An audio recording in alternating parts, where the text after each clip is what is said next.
Hello friends, आपल्या सर्वांची आवडती मालिका तुझ्या सोबतीने या मालिकेच्या आजच्या मंगळवार 5 मेच्या एपिसोडमध्ये एकानंतर एक जबरदस्त ट्विस्ट आले आहेत. फ्रेंड्स, सगळ्यात आधी तर चक्क देवी आईने स्वतःचा आशीर्वाद नुपूरसाठी पाठवला. देवी आईची साडी आणि हिरव्या बांगड्या तेथे पोहोचल्या आणि मग नुपूरचा हिरवा चुडा भरण्याचा कार्यक्रम एकदम उत्साहात पार पडला. त्यामुळे तायडीची चांगली जिरली आणि मग त्यानंतर नुपूर आणि मल्हार या दोघांचा संगीत सोहळा सुरू झाला. यात तायडीने असा काही धमाकेदार डान्स केलाय जो पाहून तुम्ही सुद्धा खुश व्हाल. पण जेव्हा नुपूर आणि मल्हारच्या डान्सची वेळ आली त्याच वेळेस चक्क लाईट गेली. त्यामुळे मल्हार खूप चिडलाय आणि त्याने चांगलाच धिंगाणा सुरू केला की नेमकं आमच्या डान्सच्या वेळेसच लाईट कशी गेली. पण हा सुद्धा सगळा त्या तायडीचाच प्लॅन. तायडी काही सुखाने सगळं होऊ देणार नाहीये. आणि एकीकडे आता ज्या खोट्या माणसाला मल्हार आणि आशाने उभं केलं होतं की ज्याने वेदांचाच अपघात केला आहे असं चित्र उभं केलं गेलं होतं नुपूरसमोर, ती जी बायको होती त्याची, ती बायको चक्क मल्हारच्या घरी पोहोचली आहे आणि आपला हिस्सा मागतीये, जास्त पैसे मागतीये. मग आता हे सगळं नेमकं घडलं तरी कसं हे जाणून घेण्यासाठी हा व्हिडिओ शेवटपर्यंत नक्की पहा. फ्रेंड्स, आजच्या एपिसोडच्या सुरुवातीलाच मल्हार हा नुपूरला समजवण्याचा प्रयत्न करत असतो. शुभाचा चुडा फुटला, वाढवला, यात तुझी काहीच चूक नाही आहे आणि हा कोणता संकेत नाही आहे. उगाच तू घाबरू नकोस आणि कसलाही विचार करू नको. पण नुपूर मात्र खूप घाबरलेली असते आणि मल्हारला विचारते, पण मल्हार सर, हा जर एखादा संकेत असेल तर मात्र काय करायचं? मला खूप भीती वाटतेय. आपण या सगळ्याला असं इग्नोर करायला नकोय सर. मी तुमच्याबद्दल कोणतीच रिस्क घेऊ शकत नाही. मला खूप भीती वाटतेय. मी तुम्हाला नाही गमावू शकत आणि जर माझ्या नशिबात तुमचं सुख नसेलच तर. मल्हार चिडून म्हणतो, बस झालं नुपूर, असा विचार करू नको. असं काहीच नाही आहे आणि हा कोणता संकेत नाही आहे, अंधश्रद्धा आहे ही. नुपूर म्हणते, पण सर, हा शुभाचा चुडा कसा फुटला आणि चुड्याबद्दल असं कसं झालं? मल्हार म्हणतो, एखादी दुसरी वस्तू असती तरी असं घडलंच असतं ना. नुपूर म्हणते, पण दुसरी वस्तू नाही आहे ना सर, शुभाचा चुडाच फुटलाय ना. मला खूप भीती वाटतेय. जेव्हापासून आपल्या लग्नाचे विधी सुरू झाले आहेत काही ना काहीतरी संकट येत आहे, काही ना काहीतरी संकेत मिळत आहे. नुपूर मागे वळून पाहते तर तेथे देवी आईचा फोटो असतो. नुपूर ही मल्हारला विचारते, सर, देवी आई तर आपलं काही सुचू पाहत नाहीये ना, ती काही संकेत तर देत नाहीये ना. मल्हारकडे या प्रश्नाचं उत्तर नसतं आणि त्याच वेळेस त्यांना एक आवाज येतो, देवी आईचा उदो उदो. आणि हा आवाज ऐकून मल्हार आणि नुपूर रूम बाहेर येत असतात. इकडे देवी आईचे काही सेवेकरी हे घरामध्ये येतात. देवी आईचा उदो उदो असं ते जोरात म्हणतात आणि मग घरात रेवती मावशी, आशा आणि सगळेजण उठून उभे राहतात. देवी आईचे हे सेवेकरी आतमध्ये येतात. रेवती मावशी त्यांना नमस्कार करते. मल्हार आणि नुपूर हे दोघेही रूम बाहेर येतात आणि मल्हार विचारतो, हे कोण आहेत? रेवती मावशी सांगते, मल्हार, आपली कुलदेवी आहे ना, त्यांच्या गावावरून हे आपले कुलदेवीचे सेवेकरी आले आहेत. मल्हार आणि नुपूरला खूप आनंद होतो आणि तायडी विचार करते, नुपूर, आत्तापर्यंत मल्हारशी लग्न करण्याच्या तुझ्या सगळ्या आशा संपल्या असतील आणि आता तू स्वतःच्या तोंडाने सांगशील की मला मल्हारशी लग्न करायचं नाहीये. नुपूर मात्र खुश असते. नुपूर मल्हारला इशारा करते आणि मग मल्हार आणि नुपूर या सेवेकऱ्यांचा नमस्कार करतात. सेवेकरी त्यांना आशीर्वाद देतात. तेव्हा रेवती मावशी या सेवेकऱ्यांना सांगते, माझ्या मनात एक शंका आहे, त्याबद्दल तुम्हाला विचारायचं आहे. सेवेकरी म्हणतात, विचारा ना. आज देवी आई तुमच्या प्रत्येक शंकेचं निरसन करेल, तुमच्या प्रत्येक प्रश्नाचं उत्तर देईल. नुपूर त्यांच्याकडे आशेने पाहत असते. रेवती मावशी विचारते, आमच्या घरात शुभ कार्य आहे, आमच्या मुलाचं लग्न होतं आहे, पण आमची जी नववधू आहे तिचा शुभाचा चुडा वाढवला गेला. हे ऐकून हे सेवेकरी सांगतात, माई, जे काही घडलं ते खूप वाईट घडलं. घरातील सगळ्यांना खूप टेन्शन येतं. तायडी खुश होते.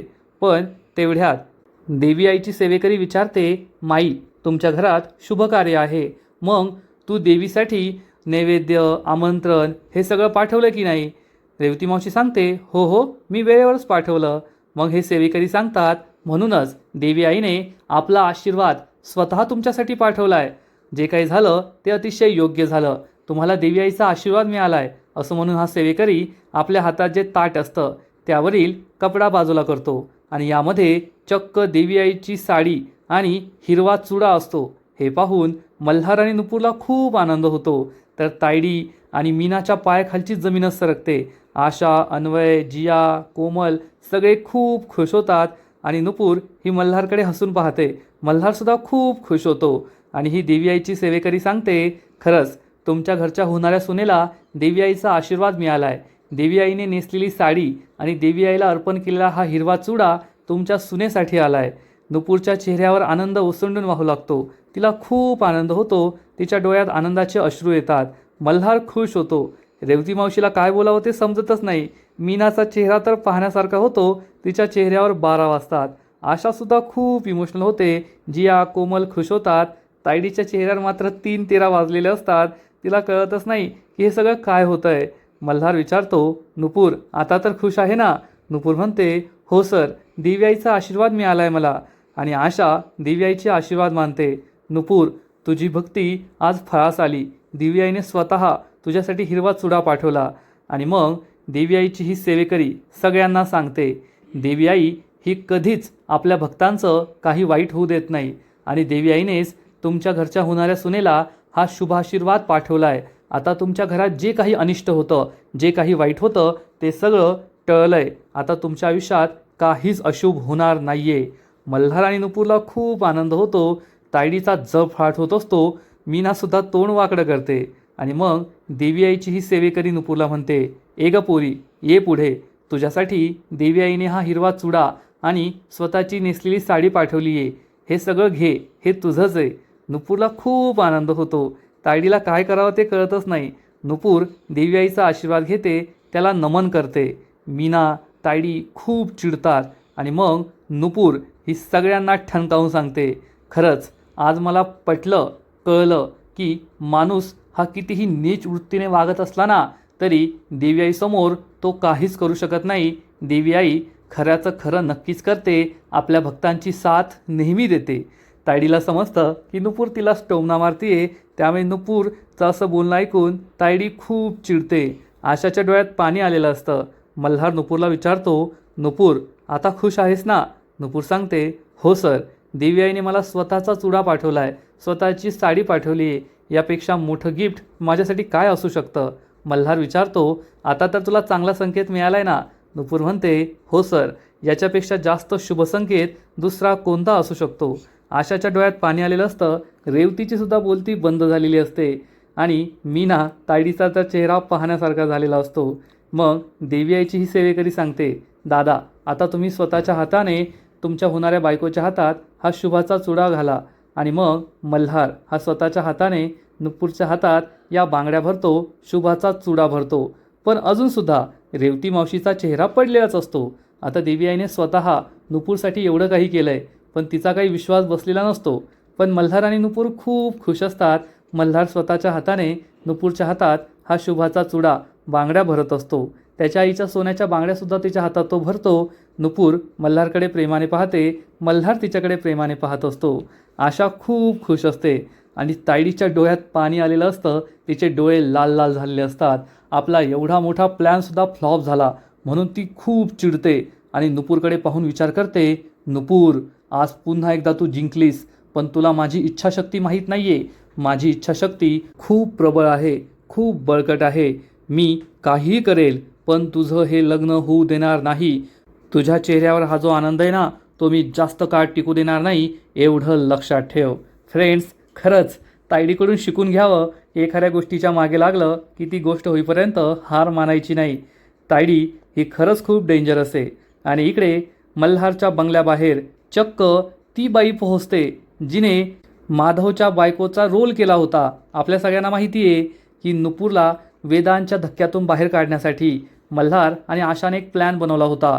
एक खोटा व्यक्ती उभा केला, त्याची आई, त्याची बायको उभे केले आणि नुपूरला असं समजवण्याचा प्रयत्न केला होता की वेदांचा अपघात करणारा आता या जगात नाही आहे. आणि तीच बाई चक्क मल्हारच्या घराबाहेर पोहोचलेली असते. ती कोणाशी तरी फोनवर बोलत असते आणि म्हणते, हो हो पोहोचले मी येथे. आज काही त्या मल्हार खानविलकरला मी सोडत नाही. त्याने आपलं ऐकलं तर ठीक आहे, नाहीतर मी काय करते ते पाहाच. असं म्हणून ही बाई चक्क घरामध्ये जात असते. पण तेवढ्यात वॉचमॅन तिला थांबवतो आणि म्हणतो, ओ बाई कुठे चालला तुम्ही? ही बाई विचारते, मल्हार खानविलकरांचं घर हेच आहे ना? वॉचमॅन म्हणतो हो हेच आहे. तर ही बाई म्हणते मला त्यांनाच भेटायचं आहे आणि ती जाऊ लागते. तर वॉचमॅन तिला थांबवतो आणि म्हणतो त्यांचं लग्न आहे, तुम्ही 5-7 दिवस आता येऊ नका, चला निघा इथून. तर ही बाई म्हणते ओ दादा मला त्यांच्याशी भेटणं खूप महत्त्वाचं आहे, मला जाऊ द्या. पण वॉचमॅन काय ऐकत नाही आणि तिला तेथून हाकलून लावतो आणि ही बाई वॉचमॅनशीच चांगली हुज्जत घालत असते. इकडे मल्हार आणि नुपूर देवी आईच्या सेवेकऱ्यांना घेऊन घराबाहेर येतात आणि तुम्ही आज आलात आम्हाला खूप आनंद झाला असं म्हणतात. नुपूर या सेवेकऱ्यांना म्हणते तुम्ही थांबला असता जेवण करून गेला असता तर बरं झालं असतं. तर ही देवी आईची सेवेकरी सांगते देवी आईने आम्हाला जे काम सांगितलंय ते काम पूर्ण झालं, आता आम्हाला पुढे जायचं आहे. मल्हार म्हणतो ठीक आहे, पण तुम्हाला जेथे जायचं आहे ना तेथे आमची गाडी तुम्हाला सोडेल. हे सेवेकरी म्हणतात ठीक आहे आणि मग मल्हार नुपूर या सेवेकऱ्यांना घेऊन पुढे येत असतात. तर इकडे ही बाई या वॉचमॅनला म्हणते ओ दादा माझं खूप महत्त्वाचं काम आहे, 5-7 दिवसानंतर मी नाही भेटू शकत, मला मल्हार साहेबांना आत्ताच भेटायचं आहे. वॉचमॅन म्हणतो ओ बाई तुम्हाला सांगितलेलं कळत नाही का, मल्हार सर खूप बिझी आहे, त्यांचं लग्न आहे, लग्नाचे सगळे विधी आतमध्ये सुरू आहेत, तुम्ही त्यांना नाही भेटू शकत. ही बाई म्हणते असं कसं नाही भेटू शकत, मी त्यांना भेटणारच. त्यांची हुज्जत सुरू असते आणि त्याच वेळेस मल्हार आणि नुपूर या सेवेकऱ्यांना घेऊन घराच्या बाहेर येत असतात जिथे गाडी पार्क केली आहे. तेवढ्यात 2 बायका तेथे येतात, या मल्हारचा स्टाफच असेल. वॉचमॅन म्हणतो ए यार इकडं, या बाईला बाहेर काढा, हुज्जत घालते ती, मध्ये जाण्याचा प्रयत्न करते. या 2 बायका या बाईला पकडतात आणि चक्क घराबाहेर घेऊन जातात. त्याच वेळेस मल्हार आणि नुपूर या सेवेकऱ्यांना घेऊन घराच्या बाहेर येतात, त्यांना गाडीत बसवतात आणि गाडी तेथून रवाना होते. मल्हार आणि नुपूर त्यांना बाय बाय करतात, पण या बाईला थोडं पुढं आणलेलं असतं त्यामुळे मल्हार आणि नुपूर त्यांना काही पाहत नाही.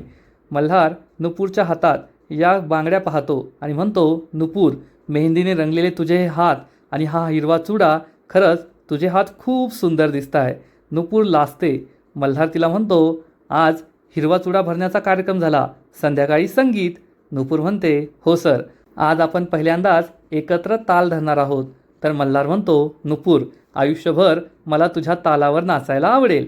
हे ऐकून नुपूर खूप लाजते आणि म्हणते काय मल्हार सर काय बोलताय.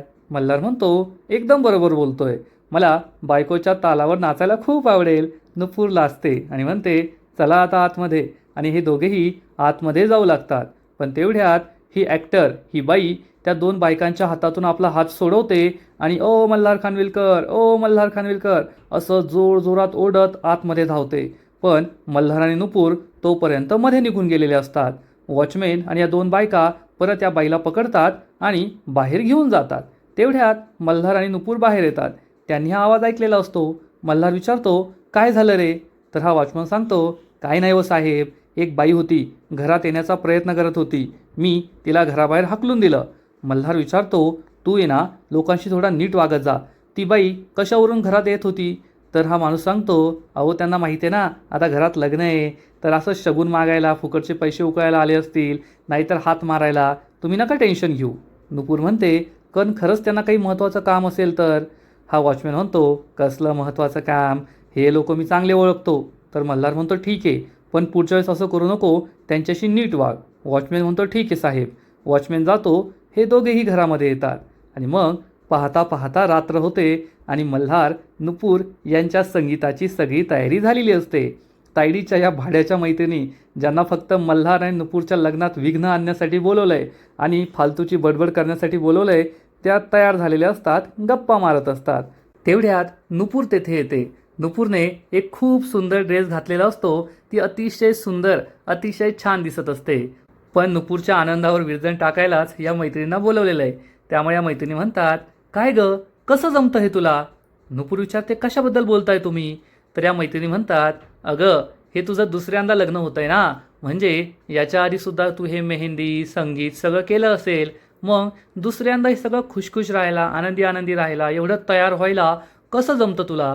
नुपूरला खूप राग येतो. नुपूर काही उत्तर देणार इतक्यात तायडी तेथे येते. तायडीसुद्धा खूप सुंदर दिसत असते आणि आता तेथे मल्हार नाही आहे, त्यामुळे तायडी नुपूरला आपलं खरं रूप दाखवते आणि म्हणते कसं आहे ना गर्ल्स, अशा मुलींना आहे ना सवयच असते. आता हे सेकंड चान्स, दुसरा चान्स, त्यानंतर मला खूप आनंद झाला आहे, खूप खुश आहे मी, हे सगळे पुस्तकातले शब्द आहे आणि खरंच नुपूर, तुला हे सगळं कसं जमतं गं? या मैत्रिणी म्हणतात, हो ना, पहिल्या लग्नात ज्या गाण्यावर नाचली त्या गाण्यावर आज पण नाचणार असशील ना, तेव्हाच्या सगळ्या स्टेप्स आहेत का तुझ्या लक्षात? नुपूरला समजतं यांच्यावर चिडून काही फायदा नाही आहे आणि नुपूर हसू लागते. त्यामुळे या तिघींना खूप राग येतो. नुपूर म्हणते, कसं आहे ना मॅम, मी ना शिकले, आनंद साजरा करायचा असतो, पण तुम्हाला ते नाही जमणार. तायडी चिडून म्हणते, ए जास्त शहाणपणा करू नको, तुला कसला आनंद झाला ग? तू ना फक्त संधी शोधत होती. मल्हार हा साधा भोळा आहे आणि स्वतःचा रडवेला चेहरा करून त्याला फसवलं आणि आता हे सेकंड चान्स, संधी, आनंद ही नाटकं बंद कर. तर नुपूर त्यांना समजावून सांगते, का नाही आनंद घ्यायचा मी? मला जर आयुष्यात सेकंड चान्स मिळाला आहे तर मी आनंद घेणार, हा सेकंड चान्स मी जगणार. आणि ना ते तुम्हाला शिकण्याची गरज आहे, कारण तुम्हाला दुसऱ्याच्या आनंदात आनंदी नाही होता येत. दुसऱ्याच्या चेहऱ्यावर आनंद दिसला की तुमच्या कपाळावर आठ्या पडतात. या तिघी खूप चिडतात. तायडीला खूप राग येतो. नुपूर म्हणते, कारण तुम्ही स्वतः तुमच्या भावाचं लग्न आहे तरीसुद्धा तुमच्या चेहऱ्यावर एवढासा आनंदसुद्धा दिसत नाही आहे. तुम्हाला राग येतोय, चिडचिड होतीये. जाऊ द्या, स्वतःच्या भावाच्या आनंदात तुम्हाला नाही आनंद मानता येत, मग माझ्यासारख्या गरीब मुलीच्या आयुष्यात इतका आनंद आलाय ते सुद्धा तुम्हाला सहन होत नाहीये. त्यामुळे दुसऱ्याच्या आनंदात आनंद मानायला शिका. उगच दुसऱ्याचा आनंद दिसला की चेहऱ्यावर 12 वाजवायचे आणि त्याचा आनंद कसा कमी होईल यासाठी प्रयत्न करायचे, त्याला त्रास द्यायचा. हे तुमचे कामधंदे बंद करा. तायडीला खूप राग येतो. तायडी चिडून म्हणते, ए नुपूर, नीट बोलायचं माझ्याशी. नुपूर म्हणते, तुम्ही नीट बोलायचं, कारण हे लग्न ठरल्यापासून तुम्ही जे काही करताय ना ते मी चांगलंच पाहिलंय. तायडी काही बोलणार इतक्यात तायडीला दिसतं की मल्हार येतोय. त्यामुळे तायडी गप्प बसते. तर या मैत्रिणींना ते कळत नाही. मैत्रिणी चिडून म्हणतात, आम्ही तुला एवढंच म्हणतोय की या सेकंड चान्समध्ये सुद्धा तुझ्यात एवढा उत्साह कसा आला?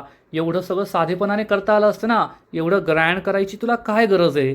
तेवढ्यात मल्हार तेथे येतो आणि म्हणतो, का नाही करायचं आम्ही ग्रँड? आमचं लग्न आम्ही का एन्जॉय करायचं नाही? का संगीत करायचं नाही? का हळद मेहंदी हे सगळं एन्जॉय करायचं नाही? आणि तुम्हाला काय प्रॉब्लेम आहे? तायडी म्हणते, अरे मल्हार. मल्हार म्हणतो, बस झालं तायडे, मी सगळं ऐकलंय. तायडीची बोलतीच बंद होते. तायडीच्या मैत्रिणी खूप घाबरतात. मल्हार या मैत्रिणींना ठणकावून सांगतो की नुपूर जे काही करते ना ते अगदी योग्य आहे. आम्हाला आनंद झालाय, आमचं लग्न आहे आणि आम्ही ते एन्जॉय करणार. आम्ही ते साधेपणाने करणार नाही. तुमचा काय संबंध? आणि तुम्ही दोघी ना दुसऱ्याच्या आनंदात आनंदी व्हायला शिका, नाहीतर असंच जर कुकडेपणा करत राहाल. तायडीच्या मैत्रिणीला खूप राग येतो आणि मल्हारसमोर काही बोलण्याची तायडीची हिंमत नसते. तेवढ्यात या संगीत सेरेमनीला सुरुवात होते. स्टेजवर दीप आणि जिया उभे असतात. दोघे अँकरिंग करत असतात. जिया सांगते, तर आपले उत्सव मूर्ती मल्हार ब्रो आणि नुपूर आले आहेत. चला आपण त्या सगळ्यांचं स्वागत करूया. मल्हार आणि नुपूर एकमेकांचा हात हातात घेतात आणि हे पाहून तायडीचा चांगला जळफाट होतो. तायडीच्या नाकावर टिच्चून या दोघांनी एकमेकांचा हात हातात घेतलेला असतो. दोघे तायडीकडे पाहून स्माईल करतात, पण तायडीच्या चेहऱ्यावर थोडंसंही हसू येत नाही. तिचा चांगला जळफाट होत असतो आणि मग मल्हार नुपूर हे कार्यक्रमाच्या ठिकाणी जातात. तायडी चिडून म्हणते, नुपूर, तुला आता जितका आनंद साजरा करायचा आहे ना तेवढा साजरा करून घे. मला फक्त एक संधी हवी आहे, एक संधी, आणि मग तुझा हा सगळा आनंद मी कसा कायमचा उद्ध्वस्त करते ना ते पाहतच राहा. प्रत्येक क्षणी तुझ्या आयुष्यात मी दुःख पेरणारे दुःख. आणि मग नुपूर आणि मल्हार पुढे जातात. तेवढ्यात मीना तेथे धावत पळत येते आणि तायडीला आवाज देऊन म्हणते, मॅडम मॅडम, आणि असं आपलं काम झालंय असा इशारा करते. त्यामुळे तायडीलाही आनंद होतो. मग दीप आणि जिया हे दोघे मल्हार आणि नुपूरला बसायला सांगतात. हे दोघे बसतात. जिया सांगते, आता आपल्या मल्हार ब्रो आणि नुपूरच्या संगीताचा कार्यक्रम आहे आणि आता आपल्या खानविलकर कुटुंबाची सगळ्यात बेस्ट डान्सर म्हणजे तायडी आपल्या सगळ्यांसाठी एक धमाकेदार डान्स घेऊन येते. आणि मग सगळेजण तायडीसाठी जोरदार टाळ्या वाजवतात. तायडीचा स्वॅगच वेगळा असतो. आणि आजचा एपिसोड येथेच संपतो. फ्रेंड्स, तुझ्या सोबतीने या मालिकेचा आजचा एपिसोड खरंच खूप भारी होता, खूप इंटरेस्टिंग होता. तायडी काही हार मानायला तयार नाही आहे आणि मल्हार आणि नुपूरवर देवी आईचा आशीर्वाद आहे. त्यामुळे त्यांचा हिरवा चुडा भरण्याचा कार्यक्रम यशस्वी झाला. पण आता संगीत कार्यक्रम सुरू होतोय आणि तो कसा होईल हे तर आपल्याला पुढील एपिसोडमध्ये कळेल.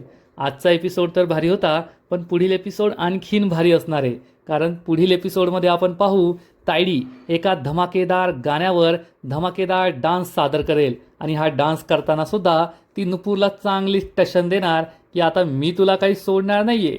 त्यामुळे नुपूर घाबरणार आणि इकडे त्या माधवची बायको ती ॲक्ट्रेस चक्क मल्हारच्या घरात काम करणाऱ्या एका बाईला किडनॅप करेल आणि तिचे कपडे घेऊन चक्क मल्हारच्या घरात घुसण्यासाठीचा डाव असेल.